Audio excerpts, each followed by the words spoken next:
मित्रांनो, शालिनी भक्तिसागरमध्ये तुमचे मनपूर्वक स्वागत आहे। तर मित्रांनो, आपण आज या व्हिडिओच्या माध्यमाने ऐकणार आहोत श्री शिवलीला अमृताच्या कथा। तर कथा आपली आज 9वी कथा आहे। तर बरेच काही कमेंट्स आल्या, धन्यवाद, थँक्स, असाच माझा आत्मविश्वास वाढवण्यासाठी। तर तुम्ही भरपूर गावाहून कमेंट्स केल्या, धन्यवाद। तर आपल्या फक्त आता 5च कथा राहतील, परत 14 झाले की परत तुम्ही आपल्या घरी श्रवण करावे। पहिला अध्याय, दुसरा अध्याय, असे रोज 108 पारायण करा। खूप काही आयुष्यात चांगला बदल तुम्हाला घडलेला दिसेल। धन्यवाद, थँक्स। तरी पण आज आपण वामदेवाची कथा, भस्माची कथा आहे, खूप छान आहे। आणि सोमवती अमावस्या आणि मंगळवारी सुद्धा अमावस्याच आहे। अमावस्या तशी धरायला सोमवारचीच होती, पण आज मंगळवारी सुद्धा अमावस्या आहे। तरी पण आज या कथेचं खूप काही महत्त्व आहे आणि काल भैरव अष्टक पठण करायचं महत्त्व आहे। ओम शम शनेश्वराय नमः, शनी जयंती असल्यामुळे याचं सुद्धा महत्त्व खूप काही वाढून गेलेलं आहे। तर मंगळवार हा बजरंगबली हनुमानजीचा दिवस असतो, त्यावर शनी जयंती आलेली आहे, तर खूप काही महत्त्व आहे। तरी पण सर्वांनी ही कथा शेवटपर्यंत ऐकावी। आज अमावस्या असल्यामुळे शिवाच्या कथा ऐकल्याने आपले पितृदोष नष्ट होतात। काही दोष असेल आपल्या कुंडलीमध्ये तो सुद्धा नष्ट होतो। तर कमेंट्स कुठून आलेल्या होत्या, आपण 2 मिनटं घेऊया। श्री गणेशाय नमः वामदेवाची कथा आहे, अध्याय 9वा। अगोदर कमेंट्स घेऊया। नागपूर, श्री शिवाय नमस्तुभ्यम, हर हर महादेव। जय श्री कृष्णा, निगडी पुणे, श्री शिवाय नमस्तुभ्यम, हर हर महादेव। तुम्ही खूप छान सांगता, तुमचे मनपूर्वक आधार। ताई 40गावहून व्हिडिओ ऐकत आहे, धन्यवाद, थँक्स। जय श्री महाकाल, देवरगाव। ओम नमः शिवाय, ओम नमः शिवाय, मुखेड तालुका। ओम नमः शिवाय, मी पुण्यातून ऐकत आहे, खूप छान आहेत तुमच्या कथा। ओम नमः शिवाय, रत्नागिरी। ओम नमः शिवाय, श्री शिवाय नमस्तुभ्यम, हर हर महादेव। जय श्री महाकाल, ओम नमः शिवाय, श्री गणेशाय नमः, जय श्री महाकाल, ओम नमः शिवाय। खूप धन्यवाद ताई, नांदगाव। जय श्री महाकाल, मुंबई ताई, जय श्री महाकाल, ओम नमः शिवाय। ओम नमो भगवते वासुदेवाय नमः, धन्यवाद। ओम नमो वेंकटेश्वराय नमः, जय श्री स्वामी समर्थ, रघुवीर समर्थ, जय जय श्री समर्थ। ओम नमः शिवाय। 108 हर हर महादेव, जय भोलेनाथ। ओम नमः शिवाय। यूनिवर्स, तुम हमेशा मेरे परिवार के साथ रहो, मेरे परिवार की रक्षा तुम करोगे बस। ओमकाराय नमः, हर हर महादेव। जय श्री महाकाल, हर हर महादेव। ओम नमः शिवाय। कथा खूप छान होती, मुखेड तालुका, बीड। श्री गणेशाय नमः, हर हर महादेव। जय श्री महाकाल, खूप धन्यवाद, नांदगाव। ओम नमः शिवाय, हर हर महादेव, हर हर महादेव ताई, मुंबई कांदेवाली। जय श्री महाकाल, ओम सूर्यनारायण नमः। ओम नमः शिवाय, देवरगाव, मुंबई। येळकोट, जय मल्हार। ओम सूर्यदेवाय नमः, हर हर महादेव। जलगाव कथा, नर्मदा पुराण खूप छान होते। तर कथा तुमच्या मला खूप आवडतात। ओम नमः शिवाय, खूप छान सांगतात आई, धन्यवाद। मी सुप्यामधून ऐकत आहे, सुप्यात ऐकत आहे, पारनेर। श्री शिवाय नमस्तुभ्यम, ओम नमः शिवाय, ओम नमः शिवाय, देवाय नमः। ओम भास्कराय नमः, ओम नमः शिवाय, मी पुण्याहून ऐकत आहे, जय श्री महाकाल, खूप छान। ओम नमो शिवाय, मोरे ऐकते। ओम नमः शिवाय, खूप छान, खूप ताई छान। कोल्हापूर कलंबाहून स्वप्नाली वडके ऐकते आहे। माझ्या आयुष्यातही खूप बदल झाला। शिवपुराण श्रवण करून आता शिवलीला अमृत कथाचे मी पारायण करत आहे। शिवलीला श्रवण करून खूप धन्यवाद ताई, कोल्हापूर। ओम नमः शिवाय, हर हर महादेव, धन्यवाद ताई। ओम नमः शिवाय, खूप छान। शिवपुराण, शिवकथा, हर हर महादेव ताई, नमस्कार, खूप छान। श्री शिवाय नमस्तुभ्यम ताई, मी साताराहून तुमचे पुराण श्रवण करत आहे, साताराहून 7व्या अध्यायाची कमेंट्स। ओम नमः शिवाय। तर अशा या कमेंट्स तुमच्या आलेल्या आहेत, सर्वांची कमेंट्स मी तुम्हाला वाचून दाखवली, धन्यवाद, थँक्स। माझा आत्मविश्वास वाढवण्यासाठी पुढे अजून खूप आपल्या चॅनलला पुढे घेऊन जा, म्हणजे जेवढा पुढे कमेंट्स करणार, जेवढ्या जास्त कमेंट्स करणार, तेवढं आपलं चॅनल पुढे जाईल आणि आपल्या कथा खूप जणांपर्यंत पोहोचतील। धन्यवाद, मनापासून धन्यवाद सर्वांना। श्री गणेशाय नमो नमः। शिवलीला अमृत कथा, अध्याय 9वा। वामदेवाची कथा, भस्माची कथा आहे, शिवाचे भस्माची कथा। श्री गणेशाय नमो नमः। हे शिव नामाचा सतत घोष करतात, त्यांना कळीकाळ देखील कधी स्पर्शसुद्धा करू शकत नाही। जे शिवनामाचा जप करत असतात त्यांना यमदूत हात लावत नाही। जो शिवलीला अमृताच्या कथांचे श्रवण पठण करतो त्यांना यमयातना होत नाही, त्यांना रुद्रलोकी शिवापाशी जागा राहते. या पावन अशा शिवनामाची ज्याला आसक्ती लागलेली आहे त्याला पुन्हा पुन्हा जन्म मरण सुद्धा नाही, मोक्षाची प्राप्ती.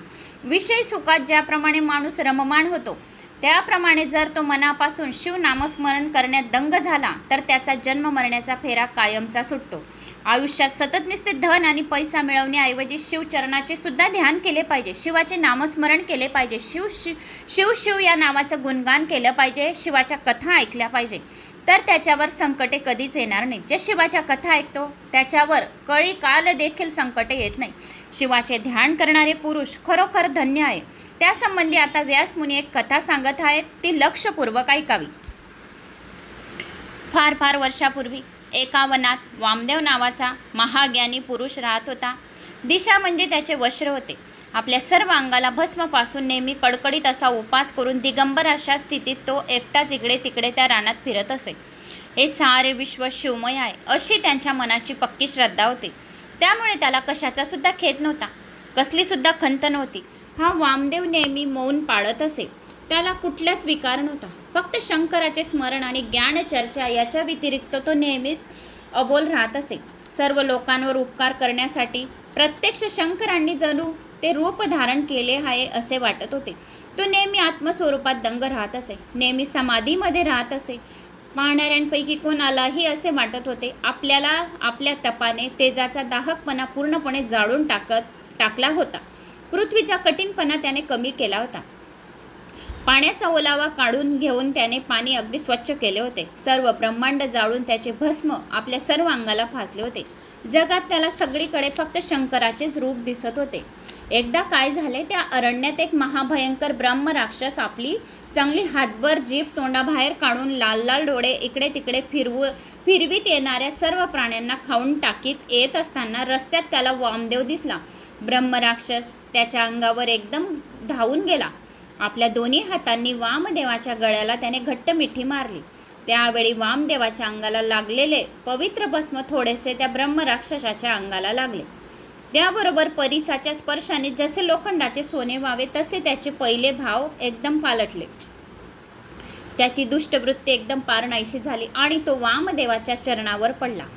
खरे तर वामदेवाला याचे भान सुद्धा नव्हते. तो आपल्या स्मरणपूजनात अगदी वामदेव दंग होता. त्याला सुख दुःख काहीच जाणवत नव्हते. शरीर दुःखी आहे की शरीराला कोणता रोग झालेला आहे की हे शरीर कोणत्या देशी भ्रमण करीत आहे याची त्याला अजिबात काळजी नव्हती. वामदेवाच्या स्पर्शाने त्या ब्रह्म राक्षसाला मात्र लगेच दिव्य ज्ञान प्राप्त झाले, दिव्य रूप प्राप्त झाले. आपल्या मागच्या 1000 जन्माचे ज्ञान त्याला राक्षसाला झाले. चंद्राच्या स्पर्शाने ज्याप्रमाणे चंद्रकांत मणी द्रवावा किंवा मानस सरोवरातील पाणी पित्याच कावळ्याला हंसाचे रूप यावे अथवा सूर्याचा उदय होताच अंधकार संपूर्णपणे नष्ट व्हावं, त्याप्रमाणे वामदेवाच्या शरीर स्पर्श होताच ब्रह्म राक्षसाचे असलेले रूप पालटल्याने 1000 वर्षाची सर्व त्याला ज्ञान, 1000 जन्म आणि 1000 वर्ष त्याचे पालटले गेले. वामदेवाला नमस्कार करून तो म्हणाला, गुरुराज, आपल्या कृपेने मला माझ्या आधीच्या 1000 जन्माचे ज्ञान झाले. आधीचे जे काही 1000 जन्म होते माझे त्याचे मला आता आठवण झाली. पण फक्त गेल्या 25 जन्मात मी किती पापे केली होती मी ती आता तुम्हाला सहजपणे सांगतो. पूर्वी मी दुर्जय नावाचा राजा होतो. राक्षस आता त्याच्या 25 जन्माची कथा, मागच्या 25 जन्माची झालेली कथा, त्याचे झालेल्या जन्माची कथा आता वामदेवाला सांगत आहे. वामदेवाला थोडेसे भस्म, अंगाला लागलेले भस्म त्या ब्रह्मराक्षसाला लागल्याने त्याला दिव्य ज्ञान प्राप्त झाले आणि त्याला 1000 जन्माची त्याला ज्ञान झाले. आता तो 25 जन्मामध्ये काय काय पाप केली, कसा होता, हे सर्व तो आता वामदेवाला सांगत आहे. मी पूर्वी दुर्जय नावाचा राजा होतो. त्या जन्मात मी अतिशय निर्दय आणि दुराचारी होतो. सर्व प्रजेला मी सारखा त्रास देत असे. मला माझ्या मनाला आवडेल तसे मी वागत होतो. त्या जन्मात वेदशास्त्रे पुराणे मी कधी ऐकली नाहीत. अगदी स्वप्नात सुद्धा धर्माचा विचार केला नाही. ब्रह्महत्येसारखी मोठमोठी पापे केली. रोज नवीन नवीन स्त्री पकडून आणायची आणि तिचा इच्छाविरुद्ध उपभोग घेत असायचा. एकदा असा स्त्रीचा भोग घेतला की पुन्हा एखाद्या स्त्रीचा, जर मी स्त्रीचा उपभोग भोग घेतला की पुन्हा कधी त्या स्त्रीचे तोंड सुद्धा पाहत नसे. त्या सर्वांना माझ्या कैदीत डांबून ठेवत असे. त्या बिचाऱ्या आयुष्यभर तुरुंगामध्ये रडत ओरडत अगदी तळमळून मला शाप देत असे, आक्रोश करीत असे. माझ्या राज्यातील माझा नागरिक असलेला ब्रह्मवर्ग माझे राज्य सोडून पळून गेले. त्या जन्मात एकूण 300 स्त्रिया, 400 क्षत्रिय, 300 ब्राह्मण स्त्रिया होत्या, 400 क्षत्रिय होत्या आणि 1000 वेश्या स्त्रियांचा मी भोग घेतला. त्याची गणनाच नाही. शूद्राच्या तर 1000 स्त्रिया, त्याबरोबर 400 चांडाळ स्त्रिया, 1000 मांग कन्या, तसेच 500 चांबार कन्या, 400 परिटक कन्या मी अशा उपभोगल्या होत्या. माझ्या जीवनात वेश्या किती आल्या आणि किती गेल्या त्याचा तर हिशोबच ठेवला नाही. पण त्या जन्मात इतक्या स्त्रिया भोगून सुद्धा माझे मन तृप्त झाले नाही. मी रात्रंदिवस खूप दारू पीत असे, वाटेल ते खात होतो.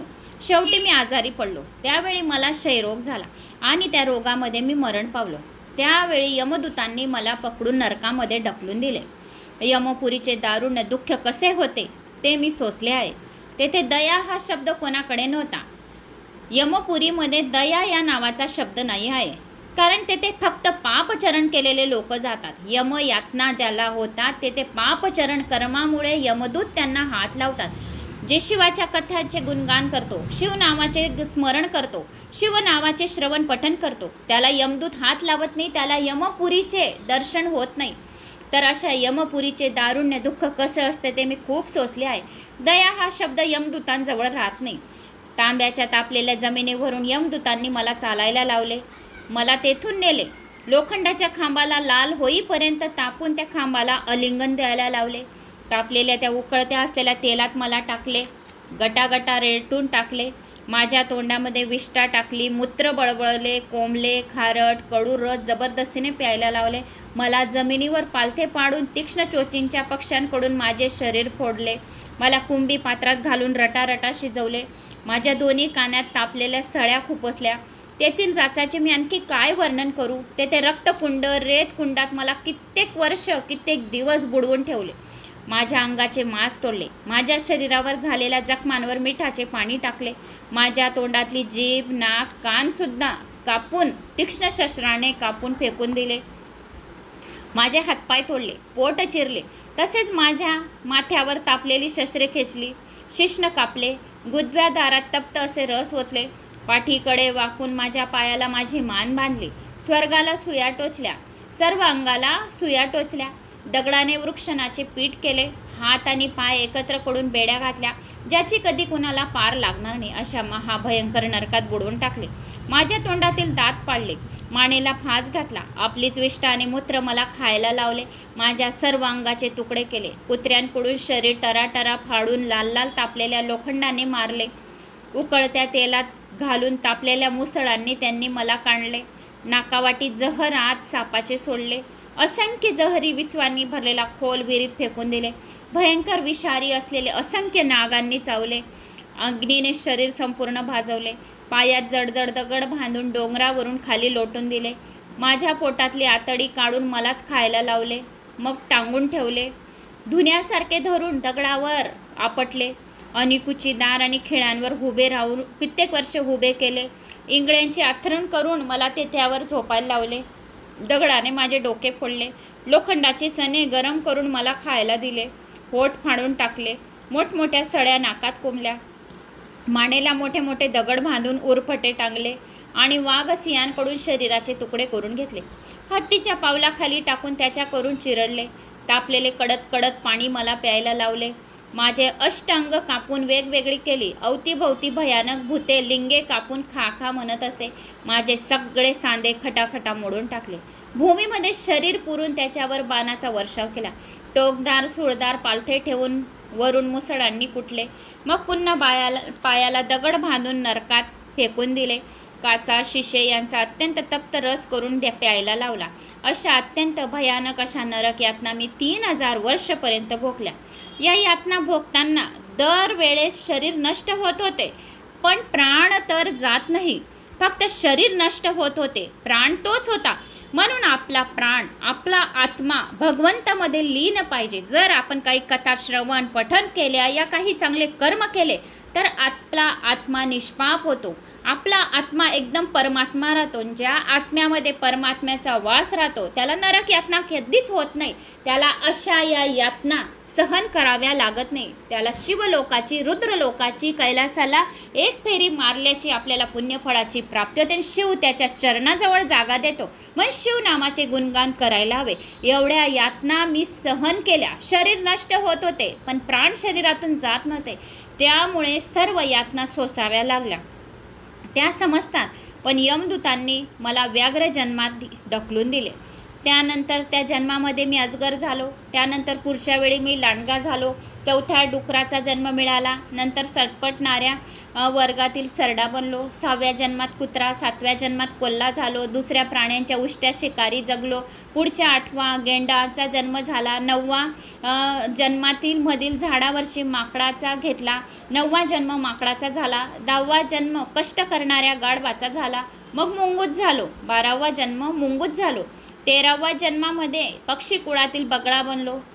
14वा जन्म उकरड्यावरचा कोंबडा झालो. नंतर पापी गिधाडाच्या जन्मात गेलो आणि मग मृत जनावरांची सडलेली शरीरे खाल्ली. त्यानंतर मांजराचा जन्म झाला. त्यानंतर डबक्यातील बेडूक बनलो. 18व्या जन्मी कासव झालो. नंतर पाण्यामधला मासा झालो.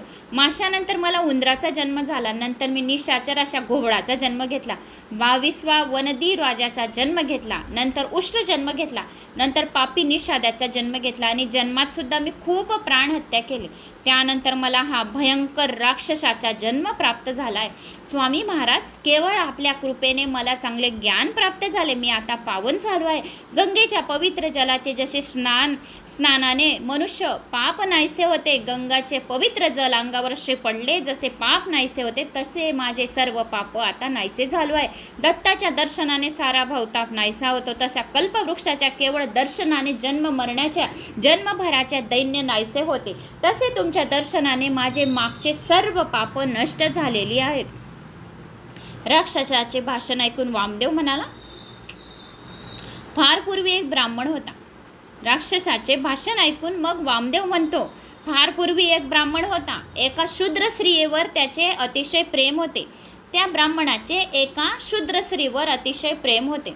शूद्र स्त्रीच्या पतीने एकदा या दोघांना एकत्र पाहिले आणि त्याचा राग एकदम खूप उपळला. त्या ब्राह्मणाला मारून गावाबाहेर तिने नेऊन टाकले आणि त्याचा अंत्यसंस्कार सुद्धा कोणी केला नाही. यमदूत सुद्धा त्याला मारत मारत घेऊन गेले. त्याला त्यांनी तेथे खूप त्रास दिला. ब्राह्मणाचे प्रेत तसेच गावाबाहेर पडलेले होते. तेवढ्यात काय झाले, समोरील भस्मात लोळून एक कुत्रे आले आणि वेशी बाहेर पळत आले आणि त्या ब्राह्मणाच्या प्रेताजवळ त्याचे अंतदाह संस्कार केलेले नव्हते, पण शिवालयासमोर एक भस्म होते, तेथे भस्म चिपकलेले होते आणि ते कुत्रे त्या भस्मावर लोळून आले आणि लोळल्यानंतर ब्राह्मणाच्या प्रेतावर जाऊन बसले. शिवाचे भस्माचे काही कण त्या कुत्र्याच्या अंगाला चिटकलेले होते. हे शिवाचे भस्म अंगाला लागताच ब्राह्मणाचे पूर्वी केलेले सगळे पाप नष्ट झाले. त्याचे अंतदाह संस्कार केलेला नव्हता, पण त्या कुत्र्याच्या अंगाला शिवालयाचे भस्म होते. ते भस्म चिपकलेले त्या प्रेतावर, ब्राह्मणाच्या प्रेतावर जाऊन बसले, पण त्याच्या ते पाप सर्व काही त्याचे ते फक्त भस्माने नाहीसे झाले. अंगाला चिपकलेल्या भस्माने त्याचे नाहीसे झाले. यमदूतांनी त्याला नरकातून ओढून बाहेर काढले. शंकराने आपले विमान पाठवून त्या ब्राह्मणाला आपल्या कैलास पर्वतावर आणले व आपल्याजवळ स्थान दिले. हे असे शिवभस्म अतिशय पवित्र आहे. जो कोणी गळ्यामध्ये रुद्राक्ष घालतो, त्रिपुंडी भस्म लावतो, ओम नमः शिवाय मुखामध्ये म्हणतो, त्याला त्रिवेणी संगमामध्ये स्नान केल्याच्या पुण्यफळाची प्राप्ती होते. ज्या वेळेस आपण दिवसभरातून ओम नमः शिवाय हा मंत्र जप करतो, या आपल्या उठता बसता या सहजच सुद्धा आपल्या तोंडातून ओम नमः शिवाय हा मंत्र सुद्धा निघाला. आपल्या तोंडामधून आपण बडबडत आहेत, ओम नमः शिवाय, श्री शिवाय नमस्तुभ्यम, हर हर महादेव, जय श्री महाकाल, काहीतरी आपण शिवाचे नामस्मरण, शिवाचे गुणगान करतो. त्यावेळेस आपले पवित्र मुख एक तीर्थ समान बनून जाते आणि ज्या वेळेस ते तीर्थ बनतं, जर समोरचा व्यक्ती सुद्धा आपल्याकडे बघेल तर हे तीर्थ समान मुख त्या व्यक्तीचे सर्व पापांचे नाश करून देते आणि जर तुम्हाला स्पर्श झाला त्या व्यक्तीचा तर त्या व्यक्तीचे सुद्धा सर्व पापांचे मागच्या पुढच्या जन्मांचे सर्व पापांचे नाश होते आणि त्याला शिवलोकाची जागा भेटते. असे हे पवित्र शिवभस्माची कथा आहे. तर अतिशय ही शिवभस्म खूप काही छान आहे. शिवभस्म त्रिपुंडी भस्म धारण करावे. एक चांगले बेल घ्यावे, त्या बेलाच्या फळाला जाळून घ्याव्या.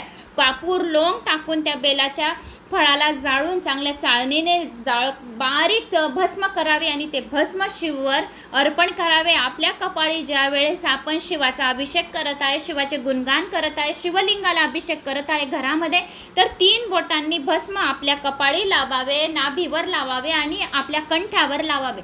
जर आपण कपाळावर लावले 3 त्रिपुंडी भस्म तर 27 देवता आपल्या कपाळावर बसलेल्या असतात आणि 27 देवताचा आपल्याला त्यावेळीच साक्षात आशीर्वाद प्राप्त होऊन जातो. आणि नाभीवर लावल्याने आपल्या पूर्ण परिवाराचे संपूर्ण पापाचे नाश होते आणि कंठावर लावल्यावर आपले कंठ अतिशय निर्मळ होतो आणि आपल्या आत्मामध्ये परमात्माचा वास राहतो. म्हणून त्रिपुंडी भस्म शरीरावर धारण करावे आणि शिवलिंगावर सुद्धा भस्म अर्पण करावे. शिवलिंगावर जो कोणी भस्म अर्पण करतो त्याला 1000 रुद्र लोकापर्यंत शिवाच्या चरणापाशी जागा मिळते.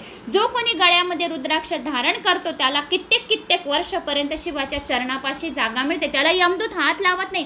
तो जन्म मरण्याच्या फेऱ्यापासून दूर राहतो आणि त्रिवेणी संगमामध्ये त्याला तेथेच पुण्यफळाची प्राप्ती होते. जो कोणी गळ्यामध्ये रुद्राक्ष घालतो आणि आंघोळ करायच्या वेळेस आपल्या डोक्यावर पाणी टाकतो, जो गळ्यातला रुद्राक्ष डोक्यावर घेऊन मग्ग्याने पाणी टाकतो आणि ओम नमः शिवाय म्हणतो, या गंगा सिंधू सरस्वती कावेरी चर्मनवती व्यत्रा क्षिप्रा जया खंडिकाय, म्हणजे त्याला तेथेच 7 नद्यांमध्ये स्नान केल्याचे पुण्यफळाची प्राप्ती होऊन जाते. असे हे पवित्र शिवभस्म आहे.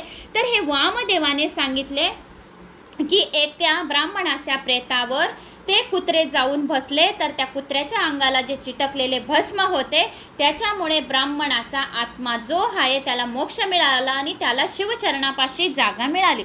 तर असे हे शिवभस्म अतिशय पवित्र आहे. राक्षस हात जोडून म्हणाला, महाराज कृपा करून मला या भस्माचा आणखी काही महिमा असेल तर तो सांगावा. भस्म चांगले कोणते, ते कसे लावावे हे कृपा करून मला नीट समजावून सांगावे. तेव्हा वामदेव पुढे म्हणाले, एकदा अतिशय उत्तुंग अशा मंदागिरी पर्वतावर शंकर सर्व देवांसह बसले होते. यक्ष, किन्नर, गंधर्व, देव, उपदेव, पिशाचे सर्वजण महेशाभोवताली बसलेले होते कोंडाळे करून. आणि मरुदगण होते, ते पितृगण होते, 11 रुद्र होते, अष्ट वसु, अष्टभैरव, अष्टदिक्पाल, 88,000 ऋषी महाकालेश्वराच्या जवळ म्हणजे साक्षात शिवाजवळ 88,000 ऋषी हे सर्वजण 60,000 वालखल्य हे सर्व शिवापाशी मंदारगिरी पर्वतावर देवांसह बसलेले होते.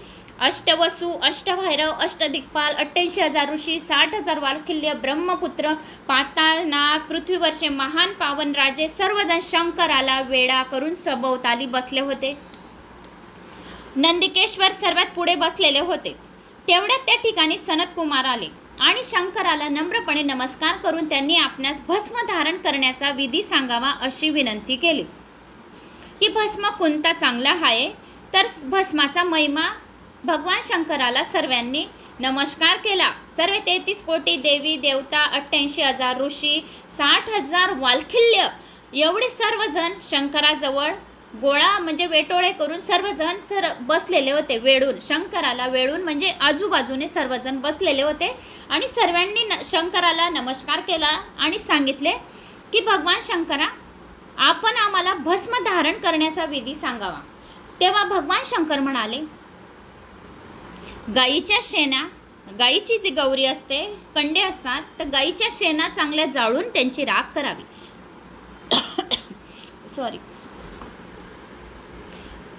गाईच्या शेणात चांगल्या जाळून त्यांची राख करावी.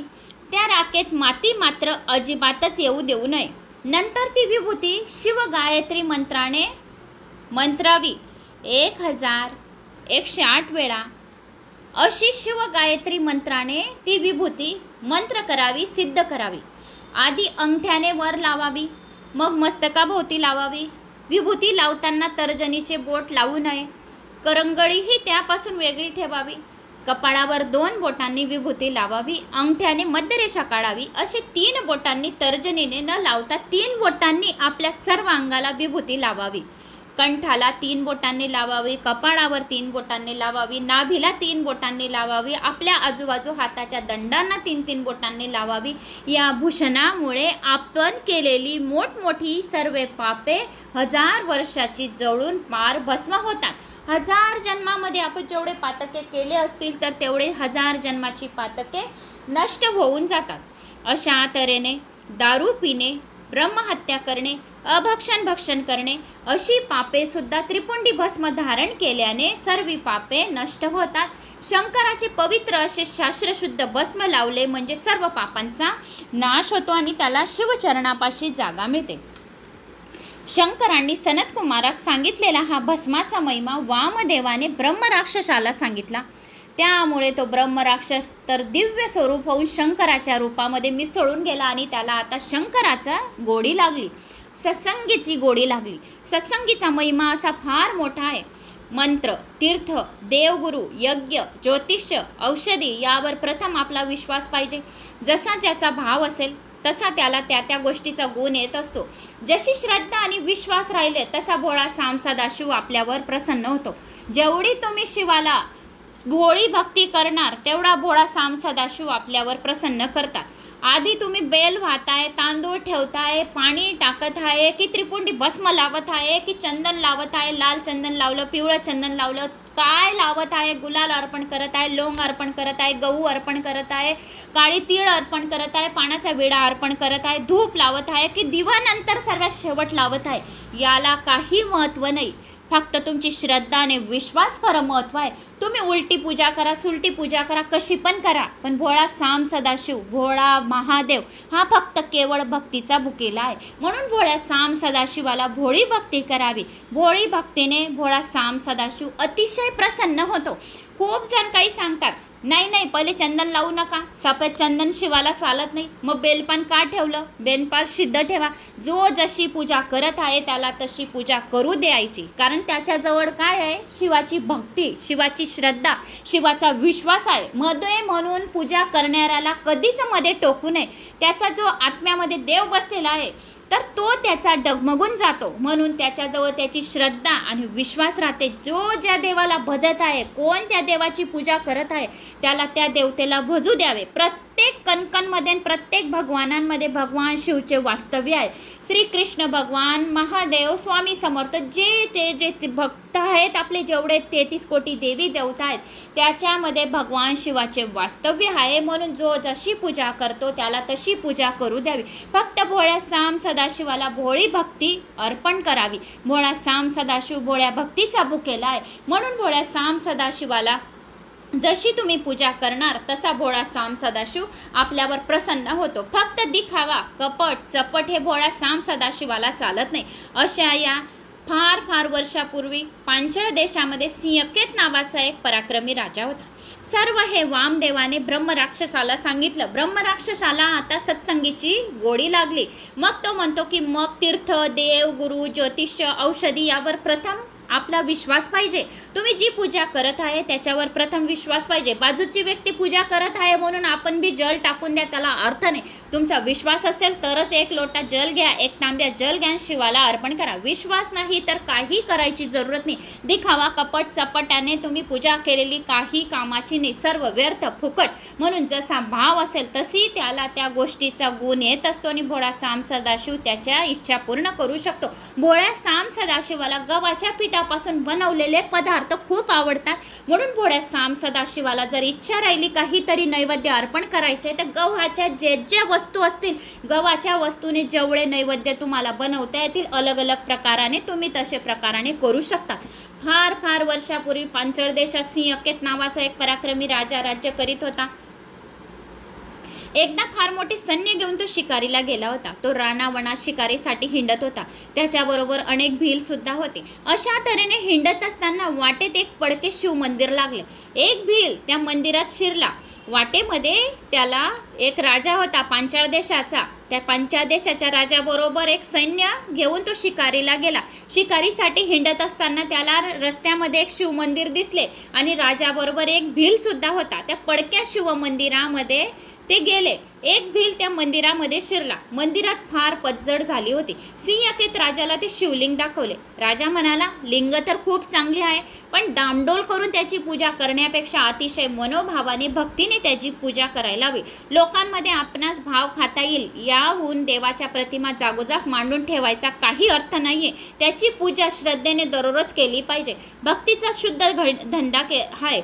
ज्याप्रमाणे ब्राह्मणाचा पवित्र वेश घेऊन यात्रेत वाईट कर्म करत हिंडायचे, त्याप्रमाणे मनामध्ये भाव नसताना ईश्वराची पूजा करणे म्हणजे शुद्ध दांभिकपणा आहे. महाराज, मी खरोखर माझ्या मनापासून या लिंगाची शिवपूजा करीन, असे भीलने त्या राजाला म्हणाला. तो भील राजाला म्हणाला, लिंग तर खूप छान आहे. ती लिंग दिसली. मध्ये मंदिरामध्ये घुसले. भिलाने राजाला सांगितले, महाराज, पहा लिंग आहे, इथे शिव मंदिर खूप छान आहे. पण राजा म्हणाला की याची डामडोलपणे पूजा करण्यापेक्षा मनापासून पूजा करायला हवी. तेव्हा त्या भिलने उत्तर दिले की मी खूप मनापासून या लिंगाची शिवपूजा करीन, पण मला यासाठी अगोदर पूजाविधी कशी करतात हे समजावून सांगा. मला पूजा शिवाची माहिती नाही. पूजा कशी करतात, नैवेद्य कशी देतात, धूप दीप कसे करतात, नैवेद्य मंत्र साधना मला काही माहिती नाही, तर ते मला तुम्ही नम्रपणे सांगावे, असे समजावून भील राजाला म्हणाला. तर मग शबरा म्हणजे भिला राजा म्हणाला त्या शबराला म्हणजेच भिलाला, मग ऐक, पूजा कशी करावी. पूजेचे तर तसे अनेक प्रकार आहेत, पण तू असे कर, रोज नवीन चिताभस्म आणून मंदिरातील लिंगाची पूजा कर. चिताभस्म स्वतः लावल्याशिवाय नैवेद्य दाखवू नको. नवीन रोज चिताभस्म म्हणजे प्रत्येकाचा जो व्यक्ती मृत पावेल त्याची नवीन चिताभस्म, जो शमशानमध्ये जो व्यक्ती जाईल त्याची नवीन चिताभस्म. जशी महाकालेश्वरला नवीन रोज चिताभस्म लागते. 4 वाजेची जी आरती आहे उज्जैनची महाकाल राजाची, 4 वाजता जी घोरमध्ये आरती होते तर नवीन चिताभस्म लागते. रोज चिताभस्म भस्म आरती होते, त्याशिवाय महाकालेश्वराची पूजा होत नाही. तसे राजाने या भिलाला सांगितले की तू रोज नवीन चिताभस्म आण आणि त्या चिताभस्ममधून बी स्वतःच्या कपाळावर लाव आणि त्याच्याशिवाय तू नैवेद्य शिवाला दाखवू नको. राजाने असे त्या भिलाला सांगितले. राजाचे वचनप्रमाणे मानून शबराने ते लिंग तेथून उचलून घेतले आणि ते लिंग आपल्या घरी घेऊन आला. आपल्या पत्नीला म्हणाला, बघ, मला रस्त्यामध्ये आम्ही शिकारीला गेलो राजाबरोबर, तेथे मला हे पडके मंदिर दिसले. राजा म्हणाला की तू हे शिवलिंग घरी घेऊन जा आणि त्याची नवीन रोज चिताभस्म लावून नैवेद्य दे, म्हणजे तुझ्यावर भगवान शिव प्रसन्न होईल. ही सर्व हकीकत त्याने आपल्या पत्नीला सांगितली. भिलाने आपल्या पत्नीला सांगितली. हे सर्व वृत्त ऐकून तिला सुद्धा फार आनंद झाला. मग एका शुभ मुहूर्तावर त्या दोघांनी रानातील पडक्या मंदिरातून आणलेल्या त्या लिंगाची स्थापना केली. रोज नवीन चिताभस्म आणून दोघे जण मनोभावे त्या लिंगाची पूजा करीत असे. ते भील होते. रोज ते शमशानात जायचे. जो व्यक्ती मृत झालेला असेल शमशानमध्ये जायचे आणि तेथून थोडीशी भस्म घेऊन यायची, शिवलिंगाला अर्पण करायची आणि तीच भस्म आपल्या कपाळी लावायची आणि मग शिवाला नैवेद्य द्यायचा, असा त्यांनी रोजचा नियम केलेला होता. मग पूजा झाल्यानंतर शबराची पत्नी शंकरासाठी रोज नैवेद्य आणून देत असे आणि चिताभस्म कपाळी लावायचे अगोदर आणि मग नैवेद्य देत होते. मग दोघे प्रार्थना करीत असे. असे काही दिवस त्यांनी खूप दिवस दररोज चिताभस्म भगवान शंकराला अर्पण केली आणि नैवेद्य देत राहिले. असे कित्येक वर्ष देत राहिले. मग एकदा शंकरांनी ठरवले, आपण या शबराची भिलाची परीक्षा घ्यायची. एक दिवस भिलाला काय केलं, कुठेही नवीन चिताभस्म मिळाली नाही. तो पुरा शमशानात दिवसभर उभा राहिला की एक सुद्धा व्यक्ती मृत व्यक्ती होत नव्हते आणि चिताभस्म भेटली नाही. नवीन जुनी तर ती ते कालची पडलेली होती, पण कालची पडलेली पाहिजे नव्हती. रोज नवीन चिताभस्म, जशी उज्जैनचे महाकालला रोज नवीन चिताभस्म भस्म आरतीच्या वेळेस 4 वाजता लागते, तशी रोज नवीन चिताभस्म लागते. पण त्याला कणास ठाऊक त्या दिवशी नवीन चिताभस्म मिळाली नाही. तो आजूबाजूला खूप फिरला, संपूर्ण रान हिंडला. संध्याकाळची आता त्याची पूजेची वेळ झाली, पण त्याला चिताभस्म काही मिळाला नाही आणि त्याला काहीच उपयोग झाला नाही. घरी तो तसाच परत आला. त्याने पत्नीला सांगितले की आज काही चिताभस्म मिळाली नाही. मी खूप वेळपर्यंत मी शमशानमध्ये उभा राहिलो, इकडे तिकडे रान हिंडले की आपल्याला कुठेतरी शिवाची पूजेसाठी चिताभस्म भेटेल, पण त्याला काही चिताभस्म मिळाली नाही. मग तीही मोठ्या काळजीत पडली. भिलाची पत्नी ती पण आता खूप काळजी पडली की भगवान शंकराची पूजा आता कशी करायची, आता आपली नित्यनेमाची पूजा कशी होणार, चिताभस्म लावल्याशिवाय आपण शिवलिंगाला नैवेद्य कसे दाखवणार. शिवाचे व्रत आचरण करणे म्हणजे खरोखर फार कठीण आहे. शिवाचे जर आपण नियम केले तर ते आचरण करणे म्हणजे फार कठीण आहे. मग तो शबरी म्हणाली, शबराची पत्नी म्हणजे भिलाची पत्नी शबरी म्हणाली, हे पहा, आता मी माझे स्वतःचे भस्म करते, ते तुम्ही त्या शंकराला लावा आणि आपली रोजची पूजा पूर्ण करा. मग आज पूजेमध्ये खंड पडला तर असे करा, आता मी माझे स्वतःचे भस्म करते आणि ती चिताभस्म तुम्ही शंकराला लावा आणि तुमची पूजा पूर्ण करा. तिने म्हटल्याप्रमाणे शुद्ध होऊन स्वयंपाकघरात गेली. बसून तिने स्वतःला जाळून आपल्या शरीराचे भस्म करून टाकले. शबराने ते भस्म शंकराला लावले. नेहमीसारखी शिवलिंगाची यथासांग त्याने पूजा पूर्ण केली. पण आता नैवेद्य आणायला ते दुसरे कोणी नव्हते. शंकराची आरती झाली. झाल्यानंतर लगेच शिवलिंगाला नैवेद्य दाखवावा लागतो. विलंब झाला तर भगवान शंकर आपणावर रागवतील, कोपतील. शंकर तसे अन्याय सहन करतो, पण नैवेद्याला उशीर झालेला त्याला अजिबात चालत नाही. मग तो भील शिवपूजनामध्ये मनापासून इतका दंग होता की आपण आपल्या पत्नीला जाळून तिचे भस्म आपण शिवाला अर्पण केले आहे हे सुद्धा तो विसरून गेला. आता शंकराची आरती झाली आणि आरती होताच त्याने नेहमीप्रमाणे आपल्या पत्नीला नैवेद्य घेऊन ये म्हणून हाक मारली. त्याबरोबर रंभेपेक्षा अतिशय सुंदर दिव्य रूप असलेली शबरी नैवेद्य घेऊन शबराच्या मागे येऊन उभी राहिली. दोघांनी शंकराचे मनापासून स्मरण केले. शिवलिंगाची पूजा संपल्यानंतर शबराने आपल्या दिव्य रूपधारिणी नानाविध अशा अलंकारांनी युक्त अशा स्त्रीकडे नीट निरखून पाहिले आणि त्याला लगेच शंकराची अगाध लीला कळली. त्याबरोबर तोही त्याला लगेच शंकराची अगाध लीला कळली आणि शिवरूपात मिसळून गेला. दोघांना नेण्यासाठी आकाशातून भगवान शंकराचे दिव्य विमान खाली आले. मंगलवाद्य वाजवित होते. स्वर्गीय पुष्पाचा गंध सगळीकडे दरवळत होता. सिंहकेत राजा आता मनात खूप खूप आश्चर्य करीत होता. त्याने विनोदाने त्याला भिलाला पूजेचा प्रकार म्हणून चिताभस्म लाव असे सांगितले होते. भिलाने मात्र ते खरे म्हणून भक्तिभावाने त्याने सांगितलेल्या गोष्टीचा तंतोतंती पालन केले. त्याला शब्बर आणि शबरीचा एक निष्ठेचे कौतुक वाटले. खरी भक्ती केल्याशिवाय कोणालाही शंकर प्रसन्न होणे शक्य नाही. शब्बर आणि शबरीच्या भक्तीप्रमाणे जर आपण भक्ती केली तर देव आपल्या जवळ आहे. यामधून सिंहकेत राजाला शिवभजन करण्याचा छंद जडला. तो शिवलीला अमृत नेहमी ऐकू लागला. शिवरात्र, प्रदोष, सोमवार ही व्रते तो नियमितपणे करू लागला. सत्पात्री दान करू लागला आणि शेवटी तोही स्वतः शिवपदास पोचला. शिवभजनाच्या शिवपूजेचा महिमा खरोखर अत्यंत अगम्य असा आहे. श्रीधर कवीची काव्यवेल आता पूर्णपणे बहरली आहे. शिवलीला अमृत मंडपावर चढली आहे. तिची दाट छाया खाली सर्वत्र पडली आहे. शिवभक्तांनी या छायेत येऊन 2 घटका अत्यंत निश्चितपणे बसावे आणि प्रेमरूपी द्राक्षे मनापासून घ्यावे अशी ही भस्माची कथा होती. तर मी ती तुम्हाला सांगितली. मला अशी आशा आहे की तुम्हाला ही माझी कथा आवडली असेल. आवडल्यास लाईक, शेअर, सबस्क्राईब नक्की करा आणि माझा आत्मविश्वास वाढवा. शिवाच्या भस्माची कथा होती. मी खूप खूप मनापासून तुम्हाला ऐकवली आणि खूप मनापासून सांगितली. जो भोळा श्याम सदाशिवाची खरी मनाने भक्ती करतो, श्रद्धा करतो, तर त्याच्यावर भोळा श्याम सदाशिव खरोखर खूप प्रसन्न होतो. भोळा श्याम सदाशिवाची त्रिपुंडी भस्म धारण करावे, गळ्यामध्ये रुद्राक्ष धारण करावे आणि ओम नमः शिवाय या मंत्राचा जप करावा. म्हणजे भोळा श्याम सदाशिव आपल्यावर नक्की प्रसन्न होईल आणि आपल्या मनातल्या इच्छा कामना लवकरात लवकर पूर्ण करेल. तर मला अशी आशा आहे की तुम्हाला माझा व्हिडिओ आवडला असेल. लाईक, शेअर, सबस्क्राईब नक्की करावे. जय श्री महाकाल.